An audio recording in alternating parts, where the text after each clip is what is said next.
आठ जिला को कालबैशाखी अलर्ट 50 रु 60 बेगरे बहिपारे पवन।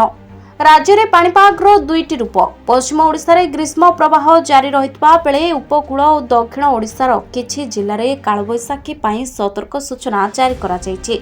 सेहिपरि शनिवार राज्यर अधिकांश स्थान में तापमात्रा 35 रु 38 डिग्री मध्य रहिबाकू थिबा बेले नुआपड़ा सबुठारु उत्तप्त सहर होइपारे, जोठारे पारद 40 डिग्री सेल्सियस छुईपारे।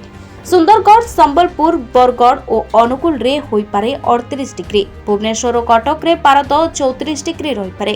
गोपालपुर रे सर्वनिम्न 31 डिग्री तापमात्रा अनुभूत हेबो। तेबे आज दिनर पाणीपाग विभाग पक्षरु 8 जिला पई कालबैशाखी सतर्क सूचना जारी करा जायछि। मयूरभंज, बालेश्वर, कलाहांडी, नवरंगपुर, रायगड़ा, कोरापुट, मालकानगिरी और गजपति जिल्ला रे झड़ तूफान सह कुआपथर वर्षा एवं घंटा प्रति 50 रु 60 किलोमीटर बेगरे पवन बहिबार संभावना रहिछि। सेपरि केन्दुझर, भद्रक, जाजपुर, केन्द्रापड़ा, कटक, खोर्धा, पुरी समेत 16 जिल्ला रे वज्रपात सह 30 रु 50 किलोमीटर बेगरे पवन बहिपारे। ब्यूरो रिपोर्ट 10 बुझा टीवी।